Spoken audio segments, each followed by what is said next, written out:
Madame, Monsieur, bonjour, il est midi. Voici les titres de votre journal.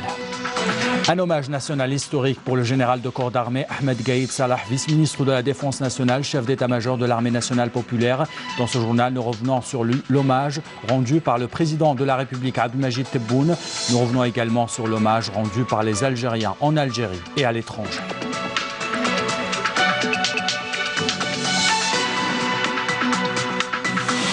Algérie Post modernise ses services et promet aux détenteurs de cartes CIB et Dahabia d'accéder aux mêmes services monétiques offerts par le réseau monétique des banques, en plus de celui d'Algérie Post.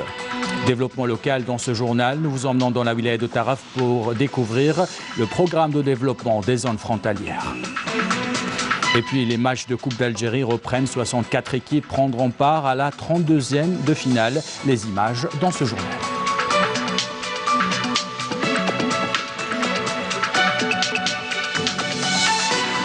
Voilà pour les titres, bienvenue à tous. Nous entamons ce journal par cet hommage rendu par le président de la République Abdelmajid Tebboune au défunt Ahmed Gaïd Salah, vice-ministre de la Défense nationale, chef d'état-major de l'armée nationale populaire.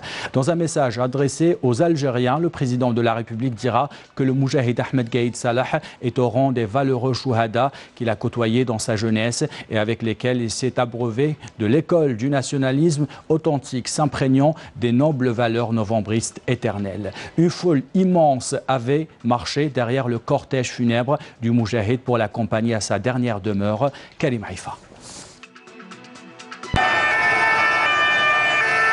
Un dernier hommage a été rendu hier par la nation au défunt Ahmed Gaïd Salah qui a rejoint les rangs de l'armée de libération nationale à l'âge de 17 ans et voué toute sa vie à la défense de la souveraineté et de l'indépendance de l'Algérie. La cérémonie d'hommage au défunt Ahmed Gaïd Salah a débuté tôt le matin avec l'arrivée de sa dépouille au Palais du Peuple où durant plusieurs heures, des officiels, des militaires et des citoyens ont pu lui rendre un dernier hommage avant d'être transporté dans un cortège grandiose et accompagné d'une foule compacte vers le carré des martyrs du cimetière d'El Alia en passant par la symbolique avenue de la LN. L'enterrement s'est déroulé en présence du président de la République, Abdelmajid Tebboune, de hauts responsables de l'État et de l'armée, des membres du gouvernement ainsi que les proches et les compagnons du défunt. Une foule nombreuse était également venue assister à l'inhumation du chef d'état-major de l'ANP.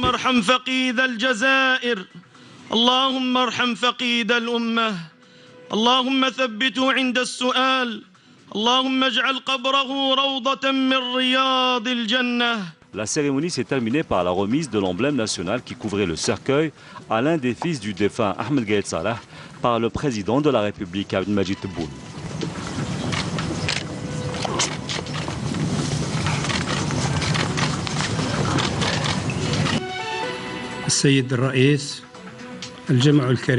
Avant son enterrement, une oraison funèbre a été prononcée en la mémoire du général de corps d'armée par le général-major Boualem Madi, le directeur de la communication et de l'orientation au ministère de la Défense nationale, qui a salué un héros qui s'est consacré dès son jeune âge pour l'indépendance du pays et le recouvrement de sa souveraineté nationale avant de consacrer sa riche carrière au service de l'armée et de la nation. Un don de soi qui sera préservé par vos braves fils à travers tout le territoire national, dira le général-major Madi, et par ceux qui ont appris de vous le sens du dévouement pour leur patrie. Un autre hommage tout aussi solennel rendu cette fois à la foule immense et mémorable qui a accompagné le défunt à sa dernière demeure. Un hommage rendu par le président de la République Abdelmajid Tebboune au peuple algérien qui a accompagné le général de corps d'armée Ahmed Gaïd Salah à sa dernière demeure, s'engageant à préserver le serment de fidélité à la patrie. Dans un éloge à la mémoire du défunt, le président Tebboune dira que le peuple algérien, à travers l'ensemble du territoire national, a fait dans un élan national très émouvant et hautement significatif ses adieux au vaillant moudjahid et grand chef militaire, feu Ahmed Gaïd Salah, vice-ministre de la Défense nationale, chef d'état-major de l'armée nationale populaire. Il a souligné que le défunt qui a tant aimé l'Algérie et l'a démontré par la parole et l'acte a marqué l'histoire par une position honorable et héroïque ayant permis de protéger le peuple et de sauver le pays d'une tempête qui l'aurait torpillé à un moment des plus difficiles de son histoire. Le peuple algérien gardera en mémoire à jamais ces hauts faits avec respect et égard Les Algériens continueront à être guidés par le flambeau novembriste, le flambeau qui a éclairé la voie de l'Algérie pour lui permettre de parvenir à bon port. Et nous demeurerons fidèles au serment et à la voie nationaliste tracée par nos valeureux chouhada et moudjahidines pour parachever l'édification de l'Algérie nouvelle, dira Abdelmajid Tebboune. Et la cérémonie d'hommage au défunt Ahmed Gaïd Salah a débuté tôt hier matin avec l'arrivée de sa dépouille au Palais du Peuple où durant plusieurs heures, des officiels, des militaires et des citoyens ont pu lui rendre un dernier hommage avant d'être transportés dans un cortège grandiose et accompagné d'une foule compacte vers le Carré des Martyrs. Le cortège du défunt de l'Algérie a emprunté la symbolique avenue de la Hélène, une cérémonie millimétrée que nous décrit Bouchra Bouali.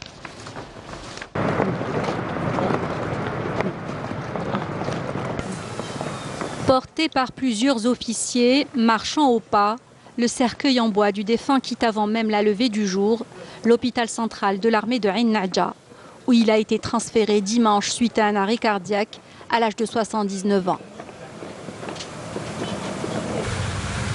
Le convoi funéraire de feu Ahmed Gaïd Salah, vice-ministre de la Défense nationale, chef d'état-major de l'AMP, prend la route en direction du Palais du Peuple, où un dernier hommage lui sera rendu. 7h30, le cortège arrive à destination. Drapé de l'emblème national, le cercueil du défunt pénètre le Palais du Peuple qui verra défiler des milliers de personnes venues se recueillir à sa mémoire. Debout face à celui qui fut le haut commandant des forces armées, le président de la République Abdelmajid Tebboune est le premier à lui rendre hommage en récitant la Fatiha.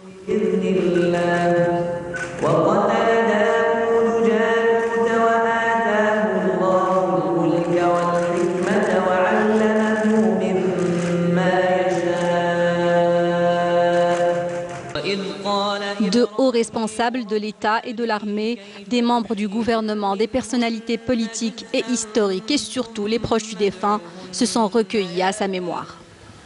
Le palais a été ouvert au peuple pour qu'il puisse faire ses adieux à l'homme avant de rejoindre sa dernière demeure. 11h40, on procède à la levée du corps. Le cercueil quitte le Palais du Peuple en direction du Carré des Martyrs au cimetière d'Al Alia, où il sera inhumé après la prière du Dohr, prière après laquelle les imams des mosquées de la République ont officié la prière de l'absent à la mémoire du défunt. Le véhicule de transport de troupes blindées qui tirait le cercueil sur un affût de canon a parcouru un peu plus de 13 km accompagné par une foule impressionnante.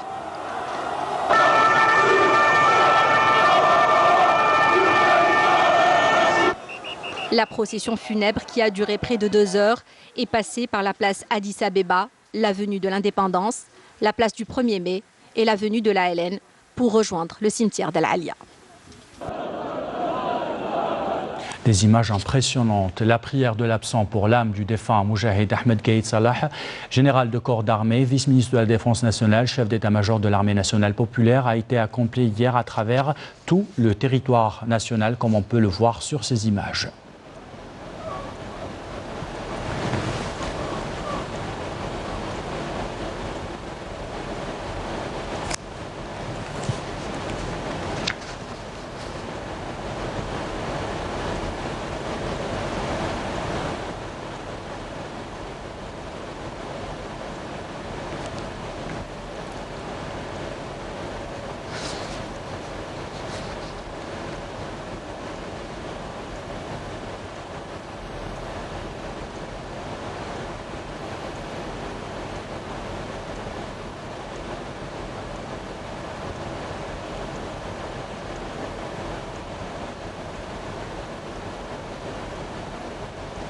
La mort d'Ahmed Gaïd Salah a suscité beaucoup de réactions et d'émotions chez les Algériens. Dans ce journal, nous revenons sur le vibrant hommage rendu par les citoyens en Algérie et en France. Saïda Mayouf fait la brasse. Ils étaient nombreux hier, femmes, hommes, jeunes et moins jeunes, à accompagner le général de corps d'armée depuis le Palais du Peuple à sa dernière demeure au Carré des Martyrs au cimetière d'Al Alia. Pleurs, sanglots, prières et psalmodies de versets du Saint-Coran, demandant au Tout-Puissant d'accorder sa miséricorde aux défunts. اللي راح علينا خساره كبيره للبلاد، خلاها راهو جدنا بابانا خلى ولادو يتسامى. الشعب الجزائري كل يترحم عليه، والحمد والشكر لك يا ربي اللي صلح لنا البلاد وقطرة دم ما صحتش وصلحت الشبيبه ومشات معاه. اليوم رانا تنقلها من بلدية عين ياقوت ولاية باتنا، مسقط راس الفقيد، وجينا نعزيو ونديو الواجب تاعنا. لن ينساك الشعب الجزائري عن مواقفك التاريخية في الحفاظ على الأمن والاستقرار في البلاد. غراس لوي راهي الجزائر راهي بخير ان شاء الله، والحمد لله الحمد لله يا ربي اللي نجحنا ربي غراس لوي. اليوم الجزائر راهي في حنصة كبيرة، اليوم نترحم كل الشهداء الجزائريين، ان شاء الله ربي يوفق هذه البلاد.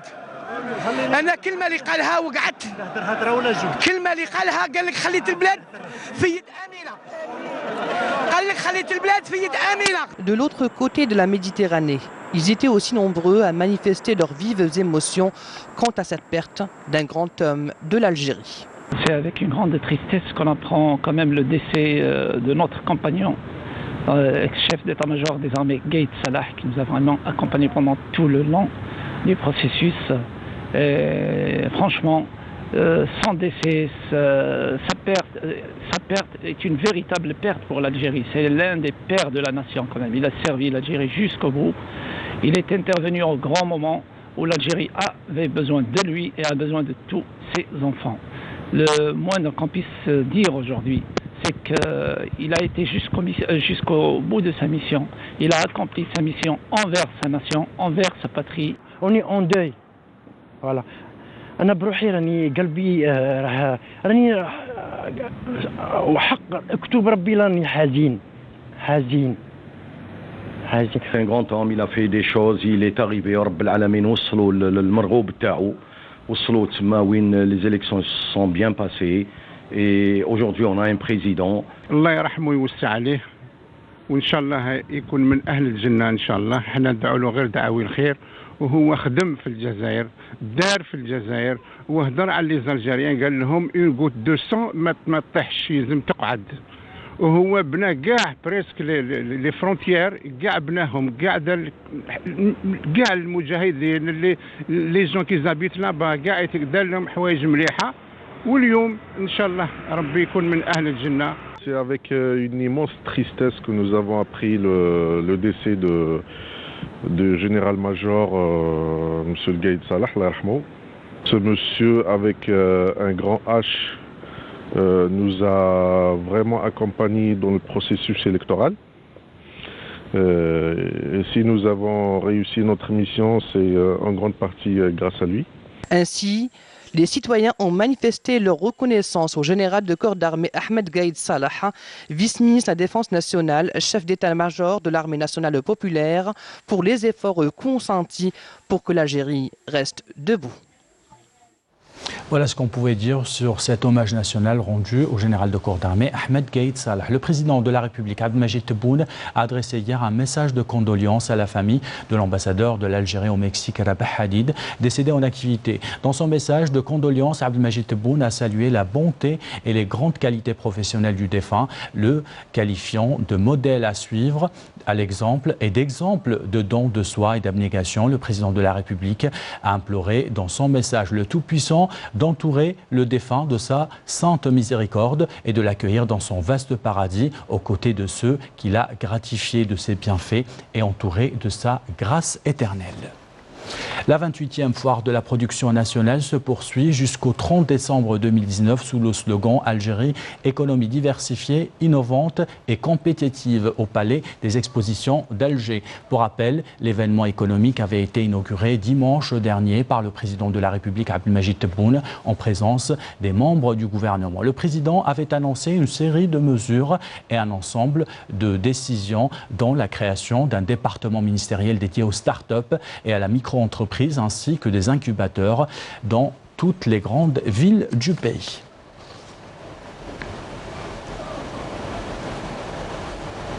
Dans l'actualité de ce jeudi, cette annonce du groupement d'intérêt économique GIE monétique des détenteurs ou les détenteurs des cartes CIB et des Habia pourront dès le 5 janvier prochain accéder aux mêmes services monétiques offerts sur le réseau monétique des banques en plus de celui d'Algérie Post. Voilà donc, et puis nous apprenons que l'agence d'Algérie Post, du village de Eitemrour, qui se trouve à une trentaine de kilomètres au sud de la wilaya de Tizi Ouzou, a fait l'objet hier soir d'un hold-up qui s'est soldé par le vol de 8 millions de dinars. Ce vol à main armée a été perpétré par 4 individus cagoulés. Ils ont pris la fuite après avoir dérobé l'agence. La gendarmerie nationale a lancé une opération de recherche pour retrouver et interpeller ces individus. Nous vous emmenons maintenant dans la wilaya de Taraf pour vous parler d'un programme de développement local. Il a été mis en place dans la wilaya de Taraf. Objectif, améliorer le niveau de vie des citoyens des régions frontalières aussi. Le commentaire est signé Yasmine Messaouti.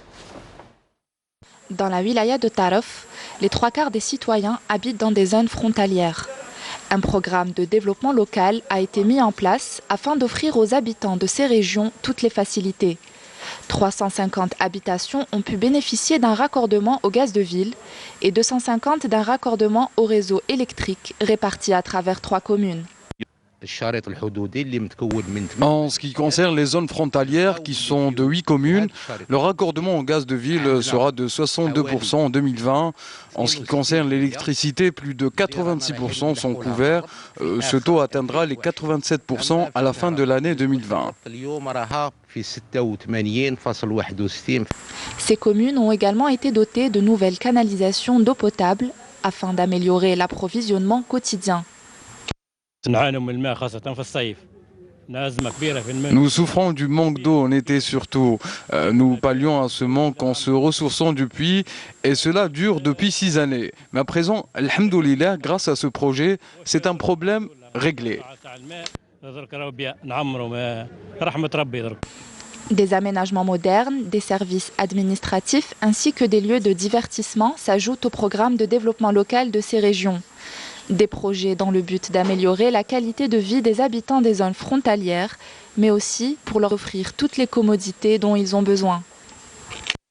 Nous vous parlons dans ce journal du traitement des déchets médicaux et pharmaceutiques. Un casse-tête pour plusieurs hôpitaux. À Skikda, le traitement se fait par des professionnels de l'hôpital. Un geste écologique, certes, mais surtout une prévention pour la santé publique. Car les déchets médicaux sont responsables de la transmission de plusieurs infections et maladies. Mona Nawel Hamoudi. Estimés à plus de 175 000 tonnes annuellement, les déchets hospitaliers constituent aujourd'hui un réel danger pour l'environnement, mais surtout pour la santé publique. La gestion de ces déchets demeure un défi pour les hôpitaux. Nous disposons d'équipements de pointe permettant la stérilisation des déchets hospitaliers. Une fois traités, ces déchets auront la même composition que celle des déchets ménagers. Face à certaines défaillances, comme le déversement anarchique des déchets hospitaliers ou le manque de centres d'enfouissement, les experts recherchent encore des mécanismes modernes pour le tri et le recyclage de ces déchets.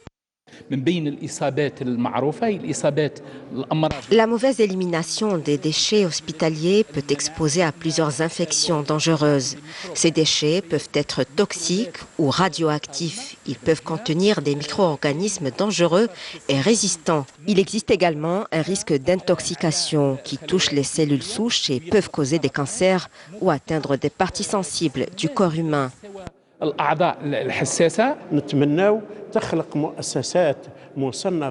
Nous espérons la création d'entreprises agréées par le ministère de l'Environnement pour la gestion de ces déchets, ce qui permettra de préserver la santé des citoyens et de protéger notre environnement. Le ministère de la Santé appelle toutes les composantes du secteur de la santé à assumer leurs responsabilités dans l'élimination des déchets des activités de soins à risque infectieux. Dans l'actualité internationale, les territoires occupés sous le feu de l'occupant, la Syrie compte saisir les tribunaux internationaux pour faire valoir ses droits. Les Philippines font face à un typhon et les habitants d'une partie du continent asiatique admirent une éclipse solaire. Le résumé avec Naïma Chekchek. En Palestine occupée, la bande de Gaza a été hier soir la cible de frappes israéliennes soutenues après que le mouvement Hamas palestinien eut opéré des frappes sur l'occupant israélien visant un rassemblement du Likoud de Netanyahou, rassemblement qui a dû être suspendu en urgence. Aucun bilan n'est encore communiqué sur les frappes israéliennes sur la bande de Gaza. En Syrie, où le nord du pays retombe dans des offensives meurtrières, les autorités, elles, annoncent qu'elles s'apprêtent à intenter une action en justice contre les États-Unis et les autres pays occidentaux pour le pillage des ressources pétrolières du pays. Les autorités syriennes examinent pour cela les mesures légales à prendre au niveau international pour intenter un procès contre les États-Unis qui pillent le pétrole syrien et violent la souveraineté du pays, précise la conseillère du président syrien qui ajoute que le territoire syrien et les champs pétroliers seront libérés de la présence américaine et de celle des autres pays. Depuis mardi, le président burkinabé a décrété un deuil national de 2 jours en raison de l'attaque terroriste qui a fait 42 morts dans le nord du Burkina Faso. La pire attaque depuis 5 ans.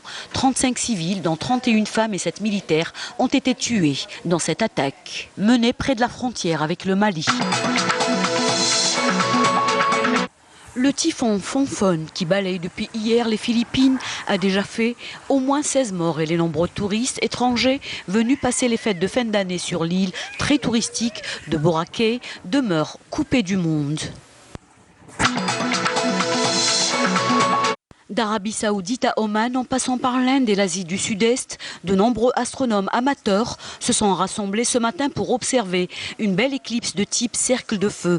Une éclipse annulaire de ce type se produit quand la Lune n'est pas assez proche de la Terre pour complètement recouvrir le Soleil, laissant voir un fin cercle de disques solaires. Et l'Algérie, par la voix du porte-parole du ministère des Affaires étrangères, a condamné avec force l'attaque terroriste qui a ciblé mardi dernier un détachement militaire dans le nord du Burkina Faso et qui a coûté la vie à de nombreuses personnes, dont des civils. Dans l'actualité sportive, l'équipe nationale de handball s'est envolée ce matin vers la Roumanie pour disputer les matchs pré-compétitifs à quelques jours du début de la CAN 2020 prévue en Tunisie. Les joueurs algériens ont le moral, mais Saoud Barkous nous le confirme dans cette interview au micro de Nordine Henni.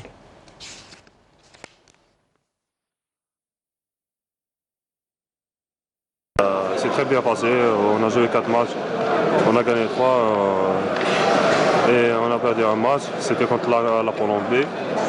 C'était un stage bénéfique pour nous, pour voir où on est sur cette préparation. Alhamdoulilah, on a vu des choses positives et des choses négatives. On essaiera dans ce stage en Roumanie de le corriger. Et puis sachez qu'un dernier stage, après le stage de la Roumanie, un dernier stage est prévu à Alger avant le début de la CAN.